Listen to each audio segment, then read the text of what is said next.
I've seen people do ayahuasca and they can almost rely on it, and they want to go back to do ayahuasca. Like every year they'll go back for a top up because they feel like they're not, in touch. And that's because they're not doing daily practices, The thing, ayahuasca is a tool that unlocks things that are already in you.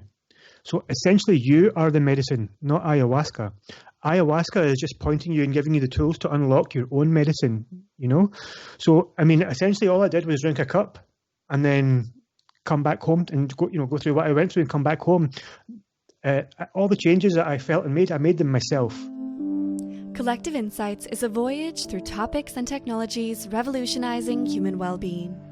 Groundbreaking approaches for a better world and a better life await you. Welcome to Collective Insights. Welcome to Collective Insights. I'm your host today, Dr. Heather Sandison. I'm pleased to be joined today by Mr. Kash Khan, the creator of Educate, Inspire, Change, that now has an online following of over 3.5 million. This impressive following, Mr. Khan, how did you get to this place? Yeah, lots of time, hard work, and patience.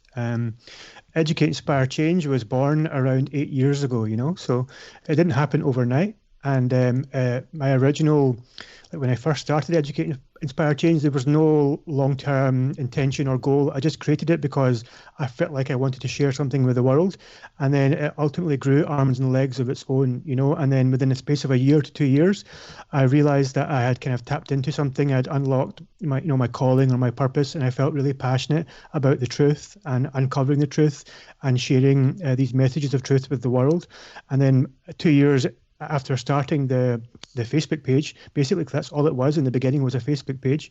I decided to leave my job and work full time on Educate, Inspire, Change, and really focus all my energy into that. And I haven't looked back since.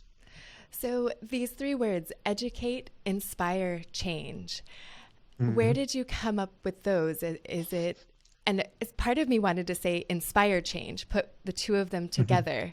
And I feel like those words, there's so much power in them. How did you choose those three? Yeah, good question. So one of the things that have been coming up a lot for me lately is authenticity. So I think to talk about what those words mean, I really have to go into my own personal journey a bit more deeper. So where I was when I started the page was I wasn't in a very good place. I was going through some personal problems, and I had a son who I wasn't able to see. And the court systems here in the UK are very old-fashioned, and it can often take a lot of time just to make little progress. So basically, I had a son who was around 3 to 4 years old that I hadn't seen for 3 years. Obviously, this resulted in some kind of depression for me. And it wasn't until I first saw him where I really felt inspired to do something different with my life. So ultimately, when I saw him for the first time, I started to look at myself through his eyes. And I thought to myself, what do I want to be? Like, who am I? What am I doing with my life? And I literally came home, opened my laptop, and I thought, I want to write something down here. I want to share my feelings in the hope that one day my son sees this so he knows who his father is and he knows what his father stands for, Because up until then, although I had a lot of thoughts and opinions and views about the world, politics, racism, poverty, I never really expressed them openly on a public forum or anything at all. They were very personal to me. But I thought, my son isn't going to see me very often, so how can I express myself in a way where he's going to be proud of me, where he's going to look up to me and admire what I'm doing? So literally, I just thought, what can I teach my son? And I said, I want him to realize education is vital. And also I wanted him to be inspired and to be, inspire others. And I also wanted him to be the change, So really that's how these words were born, just through me wanting to be a better father. And these words came to me just naturally. I wrote them down. They sounded good when I said them. They looked good on paper. And I just decided to call this Facebook page Educate, Inspire, Change. And then the tagline was born, educate yourself, inspire others, change the world. And that's kind of stuck ever since. So that's really the inspiration behind the page, why it started and how I chose the names. Your oldest son, are you in touch? Are you guys connected? He must be what? Yeah, so this is something. 14? Yeah, he's 11. I think he's in his 11, coming on 12. So he's getting on old. But this is another thing maybe we could have spoken about, but it's okay because I still don't see him very much. So like he's still with his mother, and I only see him maybe once every month in a supervised, condition. So it's not ideal.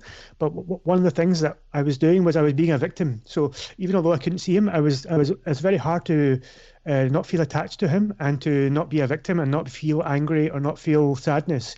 So when I went to Rhythmia, you don't mind me telling you this, guys, now, do you? Like, you have time? Yeah, please. So when I was at Rhythmia, there was a woman there who was she was there to be she was a thought leader, and her purpose was she was like a grief counselor to deal with grief. And she said to me, "You not seeing your son is like grief. You get angry, you get upset." And she said to me, she lost a son through leukemia, who was a teenager when he died. And she had a second son who also has leukemia, but he's not dead yet. And so I'm talking to this woman, I'm thinking, wow. And she's explaining to me how her losing that first son was a gift, and how she's using that as a gift to help others, and how to deal with her second son. And it was really obviously inspiring for her to talk to me. But she said to me, the way she looks at life is, the higher you go, the more if you can raise your consciousness, if you can imagine the higher dimensions you go, the more you see the world on a bigger scale. So you look at bigger timelines. You look at, so like, for example, if you see two people in the street fighting, you'll walk past and think idiots. But if you could see their childhood, if you could see their father's childhood, if you could see their entire timeline, you'll all of a sudden have a lot of love and empathy for them, and you'll understand why they're behaving this way, and you won't look at them in that way anymore. So she said to me, you and your son, he technically isn't your son. Biologically, yes, but on a soul level, he's millions of years old, and you're millions of years old, and you've been around for millions of years, and he's having his soul journey, you're having your soul journey, and you both chose this journey, by the way. Your souls did, and this is what you're meant to do. So the best thing you can do is just be the light, and eventually his soul will come, your paths will cross. And if they don't cross, that's fine. That's not his purpose. That's not your purpose. So don't be angry. You don't own him. He's just because he's your son biologically doesn't necessarily mean you are connected. Do you know what I mean? So it's about having that raised consciousness opinion of the world. The higher you can go, and the more of a bird's eye way you can see the world, the more empathetic, the more understanding, and the more you're willing to forgive and accept. Because I wasn't able to accept not seeing him because it was just so painful. I would often go and drive my car to his house and cry looking at the window because I was so angry and sad. But now that I can look at it from a higher place, and I can see my journey and his journey, and just be grateful that we're alive and focus on the positives, there's less anger, less bitterness towards his mother, and I'm able to become more happier, and I'm able to use that pain that I felt there and share positive messages with other people, so because other people might have lost children or they can't see their children, and so rather than me be one of them, I'd rather use my experience to help them. And so it's just about this is the medicine done for me, and I actually asked for that specifically, raise my consciousness so that I can be better. That's all I asked for, and I feel like it really did that in literal terms. It did that, because I was never able to that resentment that was in my heart. It was always there, and I couldn't get rid of it. But now it's really gone. And it seems like that anger has been channeled into this very positive, productive work that you're doing with Educate, Inspire, Change. Yeah, big time. It's just about putting your energy into the right places, even when I was doing yoga, I remember for one of the first times, the yoga instructor said something to me. She said, how you do the small things is how you do the big things. So often I would procrastinate or be lazy, or, you can get lazy with your day-to-day stuff or whatever it might be. And I thought, and I realized in that moment, all the small things I do, like I don't pay attention to small things, like I'll do the big things fine, but the small things, not really. So just like where do I put my energy on a day-to-day basis? And I'm, like time to time, what am I watching? What am I thinking about? What am I doing in my spare time? All that kind of stuff, because for many years I had Educate, Inspire, Change. It was doing well, but in my spare time, I would do things that weren't very productive, I would waste a lot of time watching movies or going to nightclubs or bars or doing things that weren't really, helpful to me or the community or my family, and so that's a big thing to me. It's just I'm very conscious of where I put my energy now, and that's so that all the negative energy I have, where do I put it? And often I would put it in a bar next to in a drink or whatever, because you would feel like I want to get away, I want to de-stress, and it's not a bad thing to do that sometimes, but I would so now I think very carefully, where do I put my energy? So I just focus whenever I'm feeling bad, instead of going away or running away, I'll maybe make a video on Educate, Inspire, Change, or I'll write an article, and it's much more therapeutic and much more helpful and much more productive, so yeah, definitely. And what was it that you were doing just before you started this page? What wasn't I doing? I was really a jack of all trades, I was in and out of sales jobs. I was always a good talker, had a fear of public speaking, but I was fine talking one-to-one like this, you know. So I was in and out of sales jobs. For a while, I was self-employed. I would have my own marketing company. I was a DJ at a nightclub for a while. I sold artwork for a while. I was selling phones for a while. So I was doing all sorts of jobs, you know. I was kind of finding my way through life, you know. My childhood was a bit, how do you say, eventful. So my mother and father got divorced at quite a pivotal age in my life when I was around 18, 19. And I was just starting my university degree then. So when they got divorced, I kind of lost my way a little bit, and I didn't end the degree, and I just started working because I found that I needed to become more self-sufficient. So from the age of 18 to the age of 30, I was just working, making money, and my life was much more on that path. And it wasn't until losing my son and going through this depression that I really had to reevaluate my life and what was I doing with myself. And that's where Educate, Inspire, Change was born. And ever since then, I found that through my passion, because I'm not an academic, you know, I'm not a scientist, I'm not an academic, but I have a high level of emotional intelligence, and I think this is what's kept me successful, because I'm empathetic to what other people's needs and wants are. And I kind of when I was sharing Educate, Inspire, Change, I realized how best to communicate these messages with people, and how to, like, you know, if somebody has a message to share, I was able to package it in such a way that I could make it go viral. I could really make it resonate with an audience on a big scale, you know. So this is where I found my skill would be, in just trying to inspire others to hear my messages, you know. So that's kind of what led me to Educate, Inspire, Change, and that was part of my journey. So it sounds as if there was this catalyst in this experience with your son, that period of depression and this hard time that you went through, that really was what pushed you to do what you were passionate about.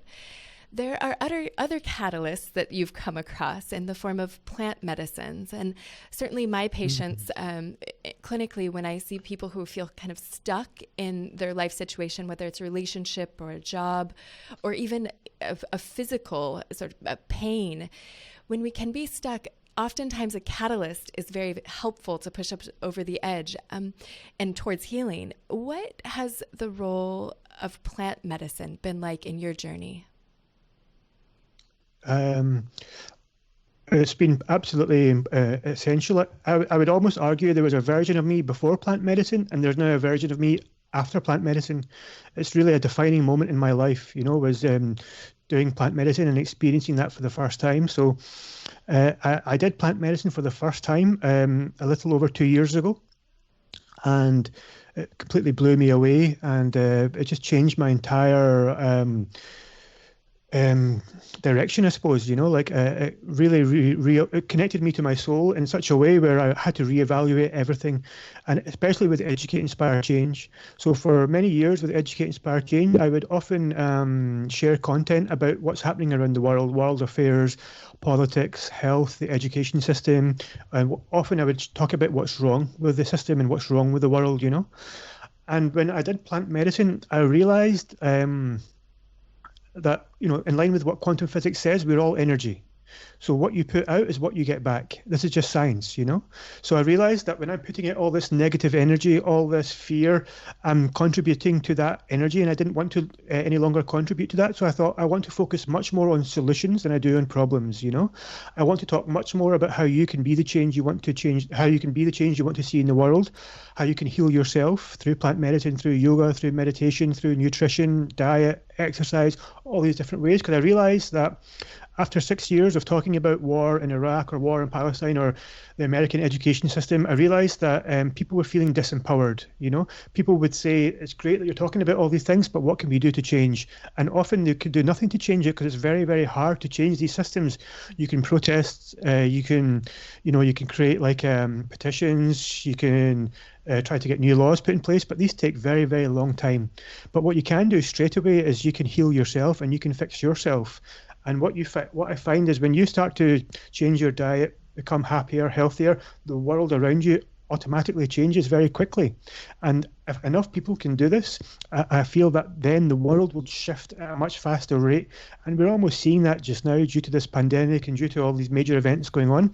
People are, for the first time on a collective scale, are really reassessing their life. They're looking at their job, they're looking at their health, their diet, their relationships, and they're really all analyzing this. And I think this is why things are being fast forwarded so quickly now. People are really looking at political systems. People are really looking at the health systems. They're really questioning vaccines or what they're putting in their body and thinking about it. And it's because we're all, for the first time, looking at ourselves inwards.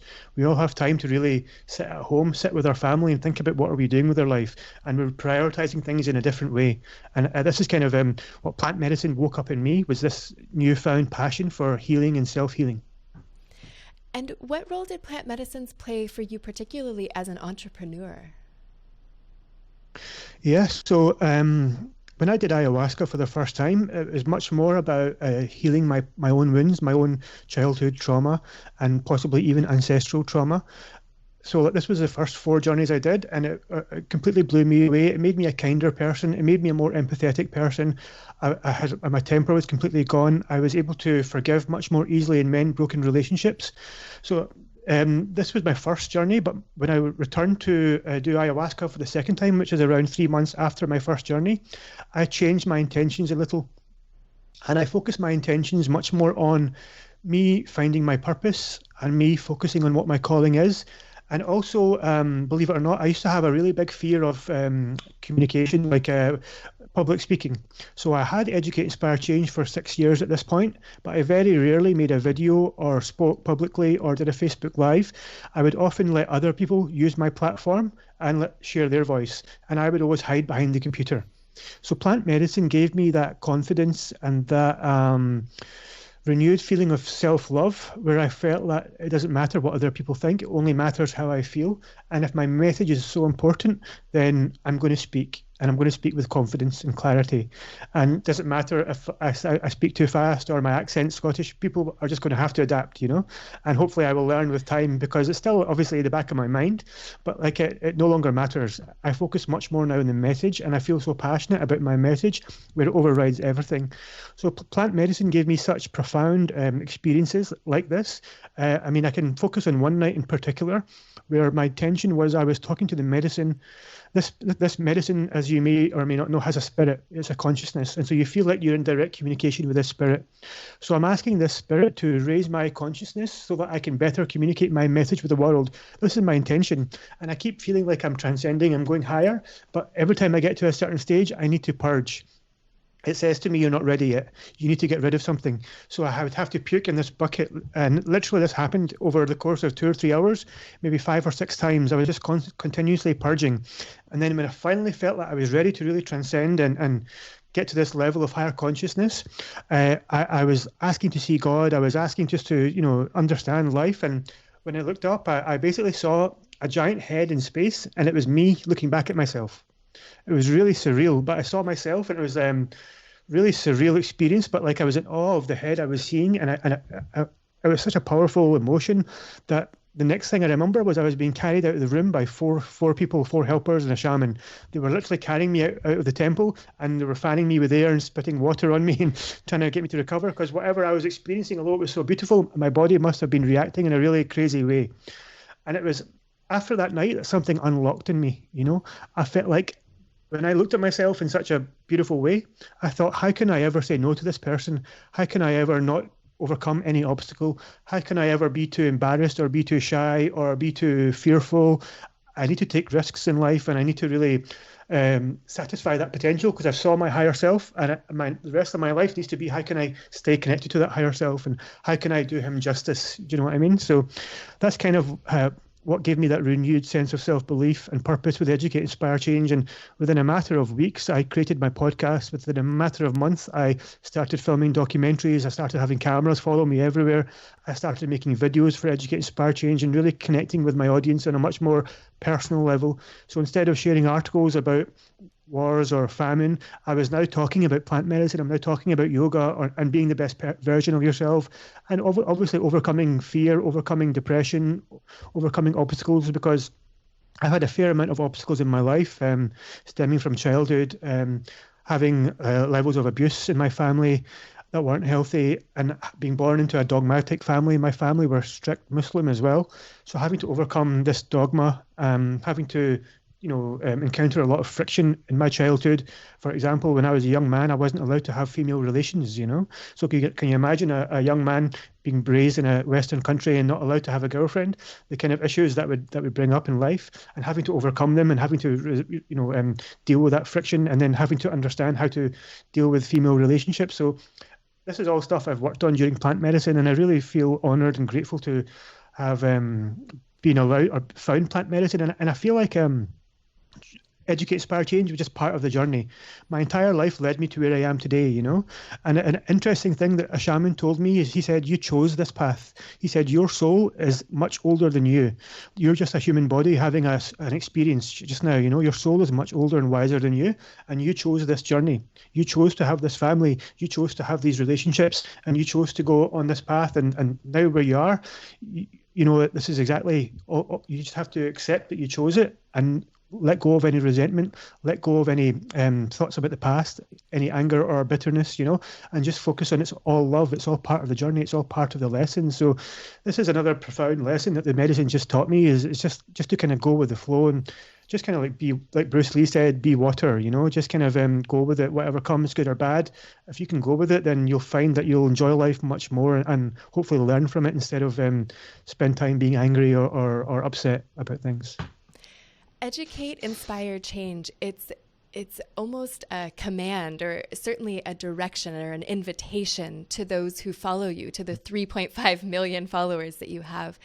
And so much of seeing that through, of educating, of inspiring others, of changing, comes through using your voice. So this story of you finding your voice, I'm sure, is very inspiring to others to find their own voice, so that they might be able to do these things that you are suggesting will be so powerful. And so finding, you also have this incredible Scottish accent. You're Muslim, and born in the West. So it's sort of this microcosm. Well, I'm no longer. I'm not. Oh, excuse me. Yeah, please tell me. I was a Muslim. So I was Muslim, but then I chose to step away from that religion a few years ago. So interesting. So, and I want to hear that story as well. Your life story is almost this microcosm and the macrocosm, right? This intersection, this globalization that's happened across the world, where cultures are blending or reconciling at some level with each other. Would you be willing to share that story of separating from the Muslim religion? Yeah, because it's not easy, and I think it's important that people speak about this, because it's not something spoken about enough, It's one of those taboo topics, if you like, because in the Muslim culture, there's a lot of fear, and it centers around being judged not only by your family, but by your community and the greater community as well, because if it's called apostasy. So, for example, in Saudi Arabia, if you apostate, that's punishable by death. Yeah, and that's right now the law by Islamic Sharia law. This is the punishment. So you can imagine how much fear that puts into people. It doesn't matter where you are in the world. And then you get all these fanatics and extremists around the world, and me having such a big platform as well, and representing, perhaps because a lot of Muslim people will listen to me just because of my background and because of my family and my heritage. So there's a lot of fear around this, which shouldn't be there. And I think it helps to take away this fear by simply talking about it. So for me personally, in my early 20s, I encountered a lot of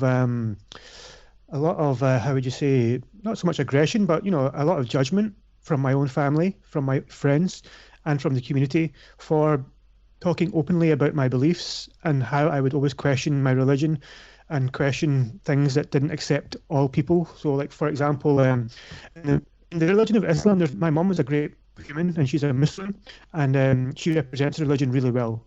But unfortunately, there's a lot of humans on the planet that maybe aren't so kind and nice, and they will use the religion in bad ways, So it's one of those things. It's hard. I personally don't agree with any religion or dogma. I'm much more in line with spirituality and science.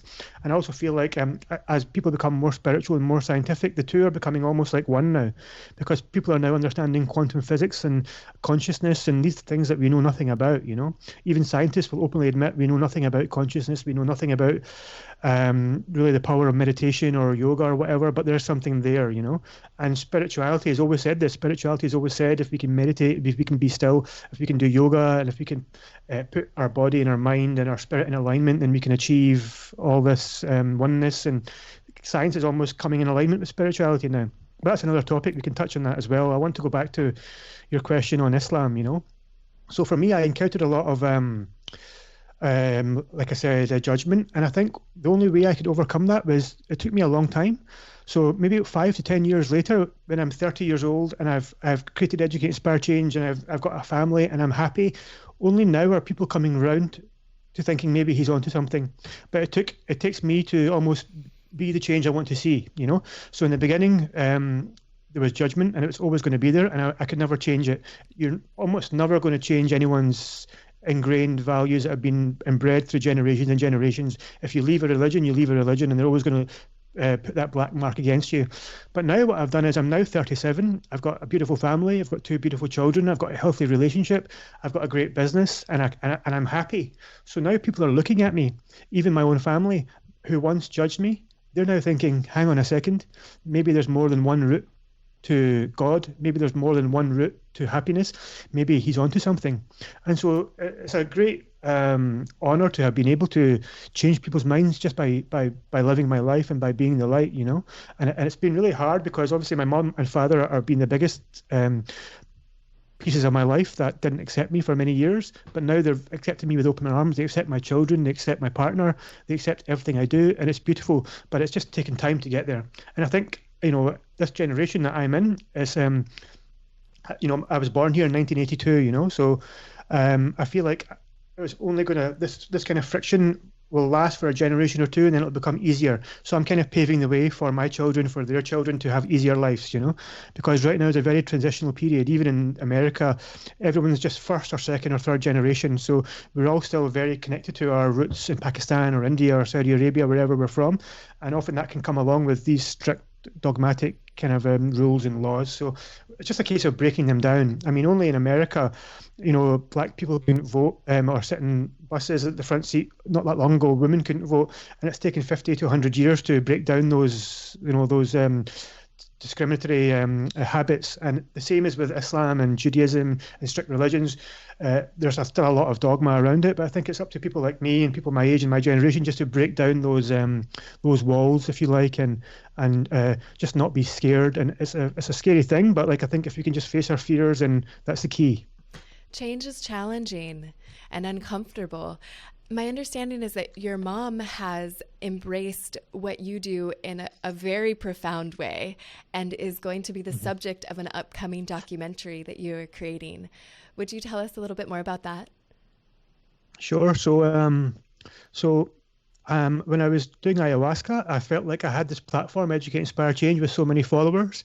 And I thought, what's the best way for me to communicate what I've learned with my followers? And I thought, through all my life, I've always loved watching documentaries and films, and they've often planted seeds in my head of truth, and they've inspired me to go on and find out more things, read books and whatever. So I thought I'd love to film this journey. I'd love to document what I'm doing and share it with people and talk from the heart and really be my authentic self. And I think what better way to showcase the power of ayahuasca or plant medicine than showing them transformation, right?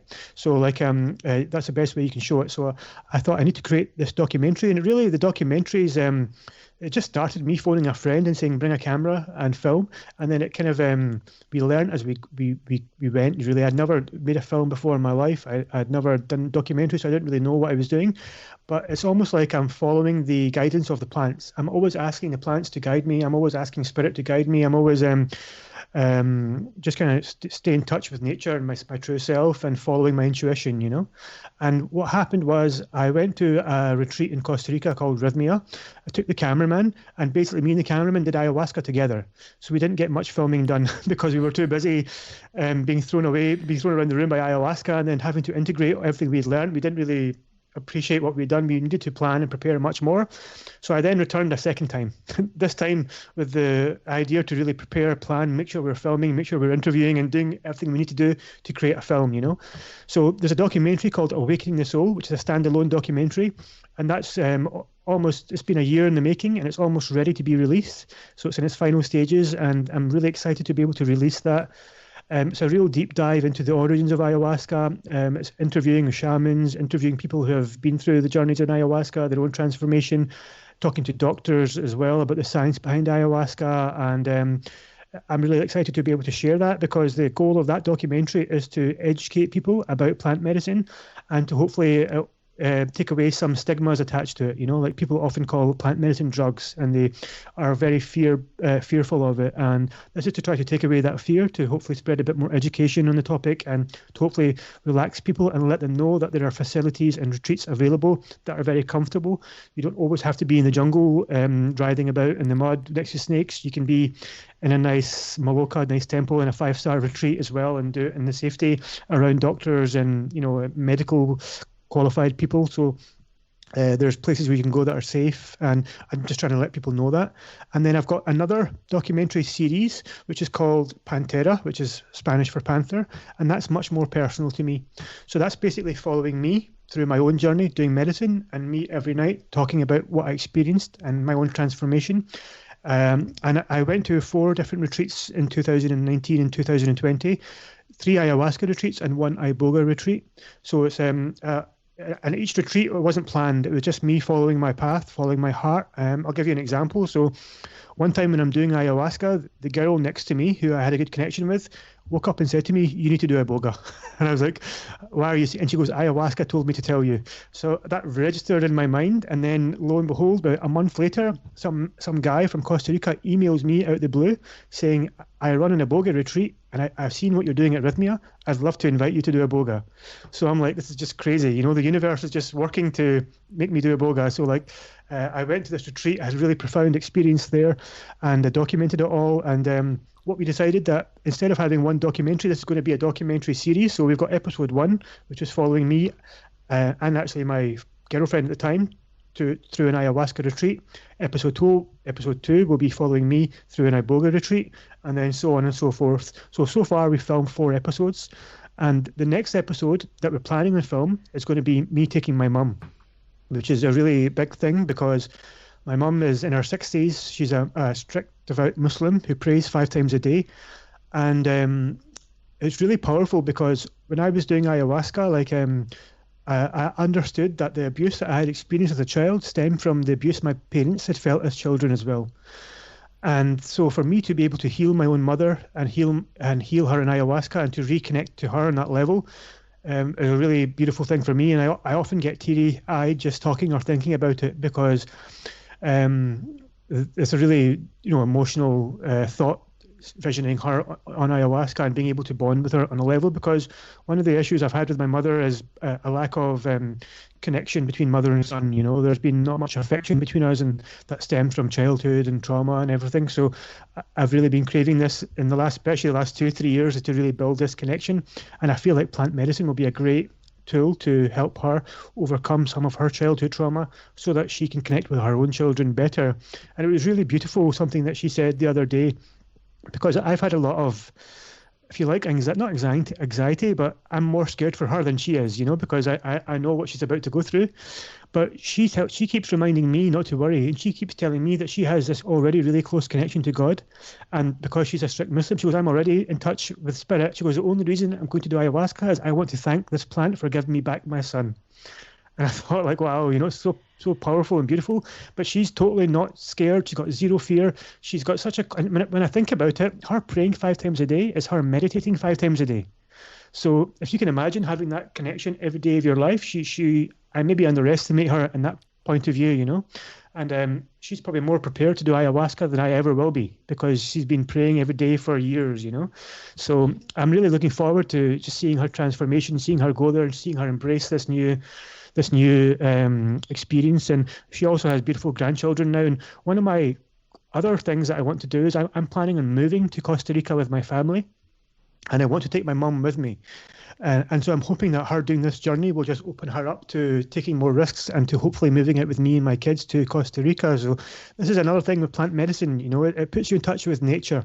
So I live in Glasgow, Scotland, which is like a concrete jungle, and there's like a bar or a pub on every corner. People are drunk. There's always football, sports. There's lots of distraction, and nightclubs. And it's kind of this.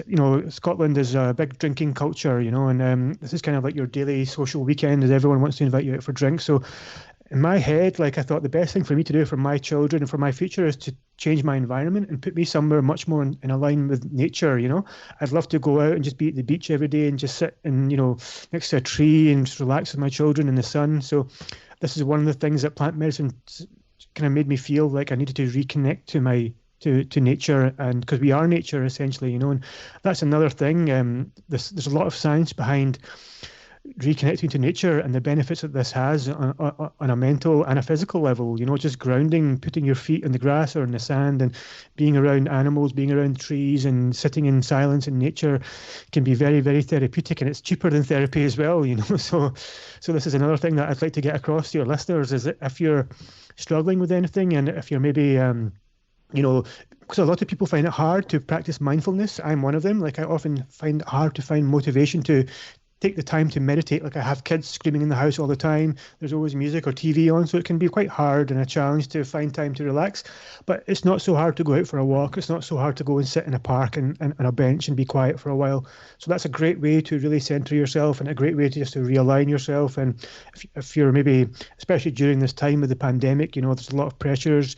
A lot of people are having things come to the surface that maybe previously, they were distracting themselves with work, and now you're at home. Maybe you're in a relationship that's not very good, and so I would say to them to find time and be in nature. That's the best advice I could give. Certainly. There were a bunch of incredible themes there. One of the things I picked up on was this appreciation that the plants have given you for your mom and your mom for you. And the fact that your mom is going into a ceremony with this pretext of gratitude, right? She's grateful to have gotten her son back, and so she doesn't have any fear. And that is such a lesson for so many other things that we might step into, so many other challenges we might face in our day-to-day life, that if we arrive at them with gratitude for the experience, gratitude for whatever has come before and will come after, that a lot of the fear disappears from that, and we can go through it with more grace. Another element of that was this, your mom's openness because of her connection. And you made this connection between her praying 5 times a day as a Muslim is her form of meditation. And that plant medicine we started the conversation here, it's a catalyst, right? That you don't necessarily need the plants to connect to that higher self, that truth with a capital T. Exactly. But they are a tool to get there a little quicker. But this daily meditation practice is also a tool.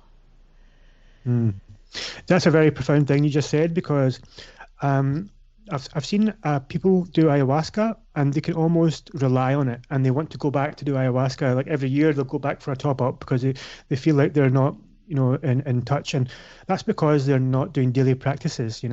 The thing, ayahuasca is a tool that unlocks things that are already in you. So essentially, you are the medicine, not ayahuasca. Ayahuasca is just pointing you and giving you the tools to unlock your own medicine, So, I mean, essentially all I did was drink a cup and then come back home and go through what I went through and come back home. All the changes that I felt and made, I made them myself. So this is why it's really important to understand, first of all, intention, and second of all, integration. So what's your intentions in the medicine? Why are you doing it? Are you really ready for it? Are you really prepared for this? Are you giving it the respect it deserves?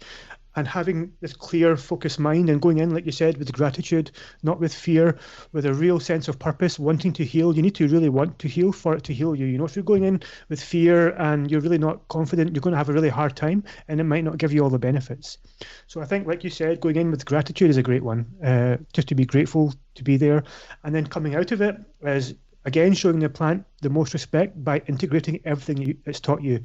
So when you're coming back to your own day-to-day life, how are you now going to take these teachings and adapt them into your day-to-day life? Are you going to eat better? Are you going to be kinder to yourself? Are you going to slow down? Are you going to take more time for self-care, meditate, yoga, all these kind of things? Because ultimately, those are the things that we need to do to heal. This medicine only lasts for 1 or 2 nights, and the rest of your life is you're by yourself. So I think that's a great message you're saying, and I think it's my mum's teaching me almost, because I forgot that she's so in a line, because I'm just assuming I've done plant medicine, I'm up here and I want you to come and join me, but I'm forgetting she's already up there because she's been practicing meditation for years and years and years. And I also believe, in a weird way, her prayers are probably what saved me, because there's nothing more pure than the prayer of a mother for a child, yeah, because there's nothing in there that's selfish. It's just pure love, yeah. So when a mother spends years and years praying for a son, and then that son miraculously finds plant medicine, I don't think that's by accident, And then for me to be able to repay that by being able to take her to do ayahuasca and be able to maybe heal some traumas that maybe she can't do through meditation, because this is another thing I want to touch on is, just like in life, there's some medical conditions that maybe we can't heal through nutrition or diet. You might have a brain tumor, or you might, be in a car accident, and in that moment you need a brain surgeon or you need a qualified doctor, yeah? There are also some things in our human body and our human mind that, like, for example, some people have a genetic code, where maybe their parents have always been alcoholics or gamblers or whatever that might be, and the children might be born addicted to drugs or alcohol. This happens quite common. And like in my mum's case, for example, there was a systematic abuse in her family, and this stemmed, from her parents and their parents, and it carried on to my childhood. And so what this medicine does, and it did for me, was it's almost like having a kind of spiritual doctor look at you. And there's even such a thing they call spiritual surgery. During ayahuasca, you can often experience these profound experiences where you feel like there's beings on you or in your mouth or in your, your heart or your brain, and you feel like you're being worked on. You feel like you're being operated on, And I felt like what my mum needs, there's some things in her that are just there, and she needs some real, like a wake-up call, if you like, or some kind of experience like like there's a tool in plant medicine that maybe she can't get in day-to-day life, And I feel like for example, she's been divorced for nearly 15 years now, And in those 15 years, she's never wanted to find love again, because her bad first experience was so bad, she never wanted to repeat it, And that makes me as a son quite sad to see a woman closed off to love. And I also worry about her growing old and being alone and not having someone to just be a companion, So this is a tool that I think ayahuasca can be great for, is just unlocking that self-love and hopefully taking away that past trauma so that she can love again and hopefully accept love as well. And that's a great thing I want to share as well, is that because one of the things ayahuasca doesn't discriminate.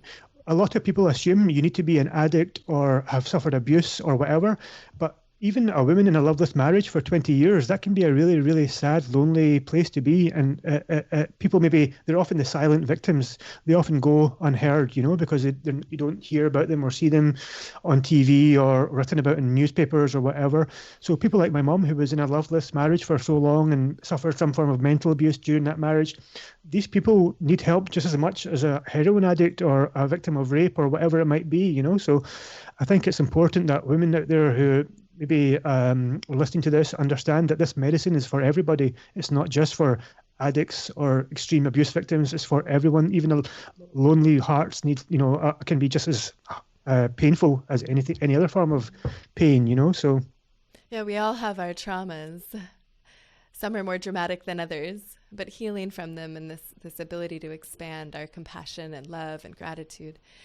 I find it really interesting that your mom is a grandmother, and ayahuasca is often referred to as the grandmother medicine. And so she's on this journey to use the grandmother medicine. Do you find that people are drawn to certain plant medicines? Because there are more than we've discussed. You've talked about your experience with ayahuasca and ibogaine, and there are others, psilocybin, San Pedro, even ketamine, MDMA. And do you find that people are drawn to certain ones, or in your experience, is there a time when one is appropriate and another isn't? Good question. Good question, very good question, because one of the things I've realized is people doing plant medicine for the first time, there's not a lot of knowledge going around, so often they'll just do whatever they've been told, So someone will have done ayahuasca and they'll do ayahuasca because that's what their friend done. But maybe for them, a different medicine would be more suitable, depending on the nature of what kind of healing they're after. So For me personally, I felt called to do ayahuasca because I had explored, I'd read a lot about DMT, and I listened to people like Terence McKenna talking about DMT and ayahuasca, and it just really resonated deeply with me on a deep level. So my intuition was leading me towards that medicine. But I think with hindsight, like if I was to speak to people who I would want to understand what they're wanting to gain from the medicine, and I would then, advise them to explore all different medicines and learn about them all and do the research before they make a decision. Because ibogaine or iboga, for example, is a very powerful medicine. It's often referred to as the father or the grandfather, and it's a much more masculine energy. And often people who have serious traumas or serious addictions or serious chronic illnesses or pains or whatever would be better suited for iboga. So I think it's just important for people listening to really do their research, and I think follow your intuition. So learn about, there's maybe 4 or 5 really true teacher plants, like you mentioned, most of them, San Pedro, psilocybin, mushrooms, obviously, and ayahuasca, iboga, San Pedro. So really do your research on all of them and really just feel what calls you the most. What are you looking for? What's your intentions? And that's the best advice I can really give is just ask people for their own experiences. But the best thing you could do is do your own research, because often other people's experiences might not be the same as what you're going to experience. So the best thing I would say is read your own research, watch videos by yourself, and try not to be shaped by other people's opinions, because I've heard people talk about iboga and ayahuasca, and it's completely different experiences they've had, So nothing can really prepare you for what that would, what you're going to experience, because it's all unique for everyone. So just do your own research, rely on your own intuition is my best advice. Do you have an opinion about the synthetic version? So things like LSD, MDMA, ketamine? So I want to be careful how much I say, because I'm not an expert on any of these by any means, but I can talk from my own personal experience. And just I did an interview, for example, with a guy called Mike Zappelin, who's a really interesting guy. He's a filmmaker and an experienced psychonaut, and he did a documentary called The Reality of Truth. I don't know if you've heard of this. It had some famous actresses in there, I think Michelle Rodriguez and a few other people doing ayahuasca and stuff. And he's recently been working on a new documentary with Lamar Odom, who's a famous basketballer who used to be one of the Kardashians. And this journey is around ketamine therapy. Yeah. So it really made me realize that there are some medicines out there that have a very, very powerful purpose and a very great healing properties if done in the right way, in the right conditions, with the right support. And ketamine is one of them. And this guy, Mike Zappelin, even went as far as to say that he feels ketamine might even have a consciousness of its own. Because this is what separates plants from synthetic drugs, yeah? Is plants like ayahuasca or iboga, they have a spirit, they have a consciousness, and we can learn from this and tap into that energy. Whereas maybe things like LSD might not have a spirit or a consciousness as such, but it still can serve a purpose. So I think I would just be much more hesitant, very careful around the synthetic drugs. I would only want to do them in controlled environments with a lot of support around me and a lot of guidance and people who would help me through the journey. Whereas with ayahuasca or ibogaine, I would have a lot more trust and a lot more, feeling that I could do that in just in an ayahuasca retreat, for example. Whereas I wouldn't like to take LSD or ketamine by myself, or just in a retreat somewhere. I'd want to be in a really controlled, safe environment with medical staff and stuff like that. But ketamine, I think, of all of those synthetic drugs, is the one that interests me the most, because I feel like from what I hear, there's something special or unique about it that separates it from the other ones. And MDMA therapy, I've heard great things about this as well. Another friend of mine, Jason Silva, who you may have heard of, he talks about MDMA therapy and how amazing this is, and how sitting with a therapist for an hour with MDMA can be really, really profound. And it's almost the equivalent to having 100 therapy sessions in one, So I would definitely urge your listeners to definitely think about these. Don't judge these synthetic drugs too quickly, because they can be very, very beneficial. One of the things that is consistent whenever I talk to anyone with experience in plant medicines or hallucinogens is this idea of set and setting. And you have referred to that in terms of creating an intention. So working with a guide where you first create an intention, then you go on the journey. And a lot of the value that you get from that journey happens when you integrate and decide how you're going to pull these bits of wisdom and education from that journey into real life, that day-to-day life. So do you have any tips for how to really lean into that part of it, the setup and then the integration? Yeah, so I mean, it comes back to that: what you put in is what you get out. So um, the more energy you can put into preparing yourself mentally, spiritually, physically. So dieta is a big one. So and it's often just about. I mean, I've seen people do ayahuasca and they maybe have been eating pizza on the day and they'll have a great experience. But there's other people that will have a proper dieta and they will eat very healthy and clean for, weeks before, and they'll have a great experience. So there's no right or wrong, but for me, I would always side on the air of caution and always put as much respect as I can into my plant medicine journey. So I will choose to do a dieta in many forms. I'll limit, I wouldn't watch horror movies, for example. I would make sure nowhere near pornography or anything like that, or anything that has a negative energy, So I'd like to prepare myself as much as possible before any plant medicine, because the more respect you give it, it'll give you more respect in return. That's what I believe. And in terms of set and setting, so if some people are in a fortunate position where they can choose where to go, so Costa Rica is a place where I've been. Often people, I find just taking the journey of going there, preparing for it, and really devoting a whole week to a week of healing. And in the retreat I go to at Rhythmia, for example, it's not just ayahuasca. You're doing yoga every morning, you're eating clean every day. You're also being involved in classes which are designed to prepare you for the ayahuasca. So, you're engaging with people on that level, and you're really having time to meditate. You're having massages or whatever it might be to put you in the best possible place to optimize your healing experience. And then even afterwards, you can still take 3 or 4 days to integrate before you have to come home. So that for me is the best way to have the optimal plant medicine experience, is to really take the time, if you can, on both ends of your journey, before and after. So it's not just a case of you do ayahuasca one night and that's it. Really take the time, give it the respect it deserves, and invest in yourself. So and that's the best advice I would give to setting intention. In terms of integration, really, this is something retreats need to do more of, is to assist you in the integration process, rather than just put you through the ayahuasca journey and send you home. I think it's very important that you have a support system around you that helps you to integrate what you've learned. So quite often people can do ayahuasca and then they might be returning home, and they might be returning home to a hostile environment. It might be having pressure in the work, or it might be having an abusive partner, or whatever that might be. And often in those times you can be at your most sensitive. And I've even heard people go the wrong way. Like, they can often do ayahuasca and then return home and then be worse off. They might feel more depressed or more anxious.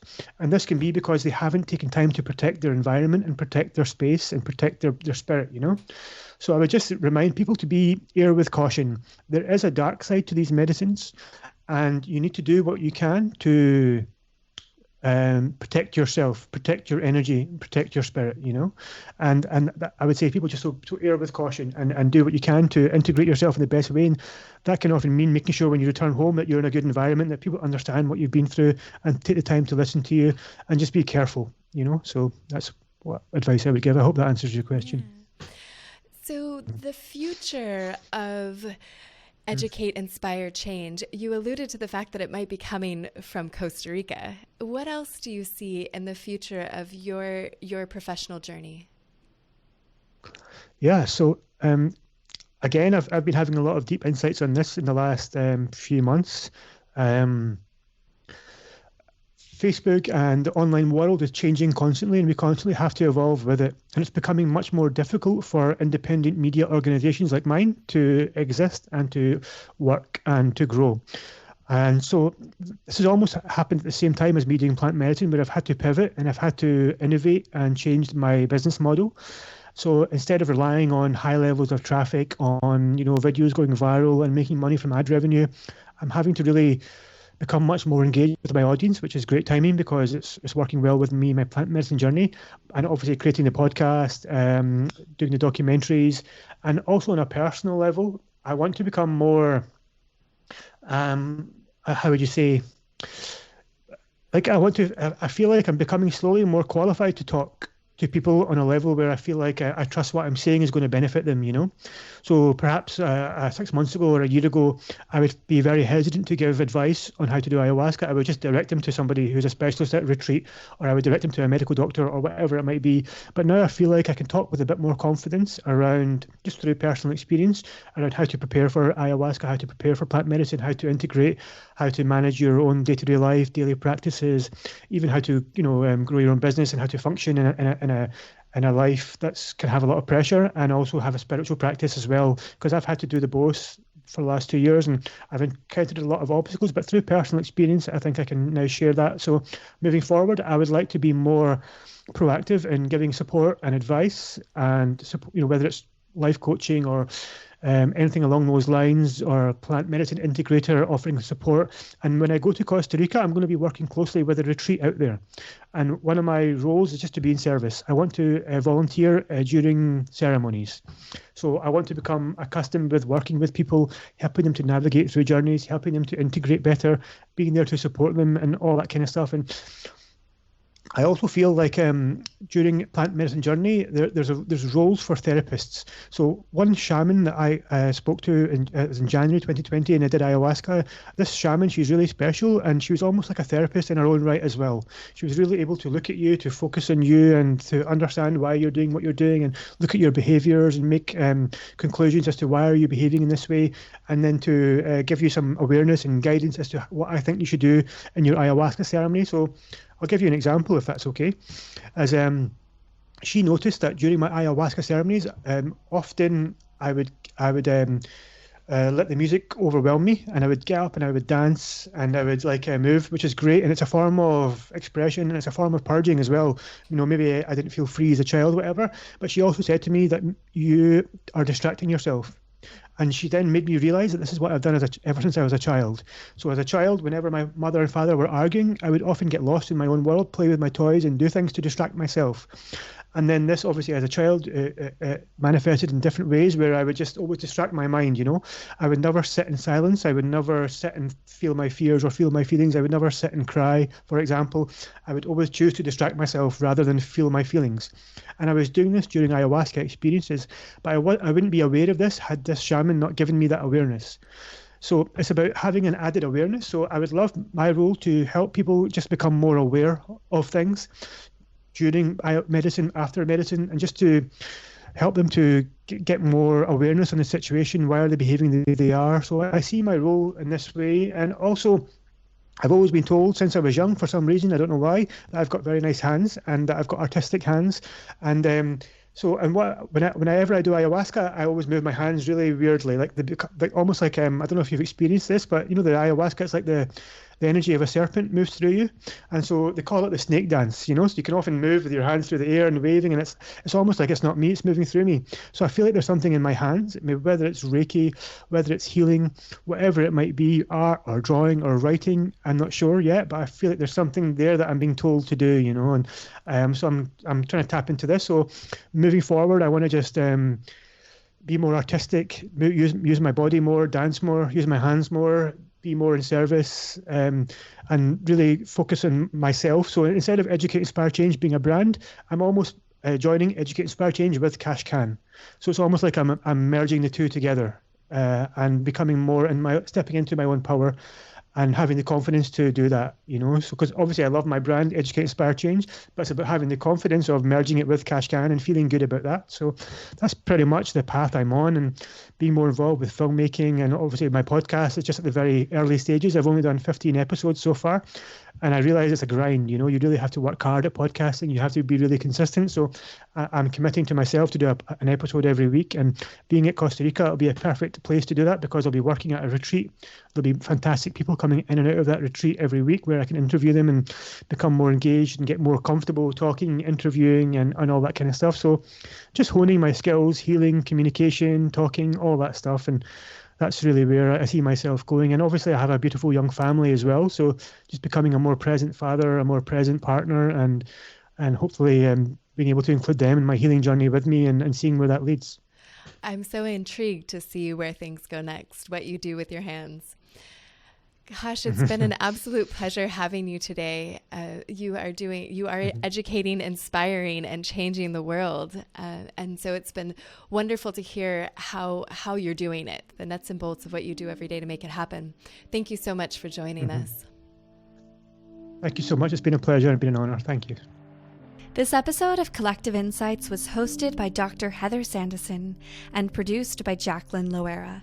This podcast is for informational purposes only.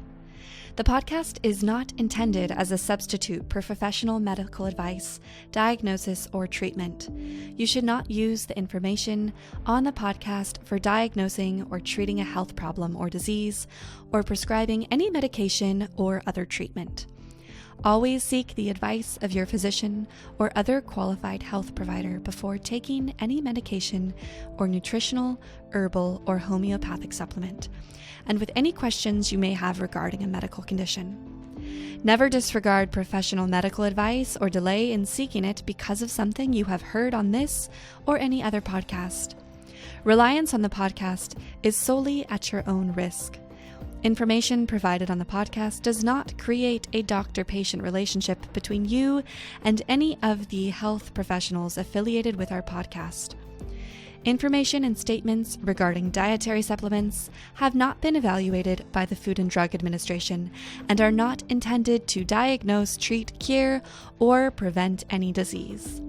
Opinions of guests are their own, and this podcast does not endorse or accept responsibility for statements made by guests. This podcast does not make any representations or warranties about guest qualifications or credibility. Individuals on this podcast may have a direct or indirect financial interest in products or services referred to therein. If you think you have a medical problem, consult a licensed physician. This podcast is owned by Neurohacker Collective.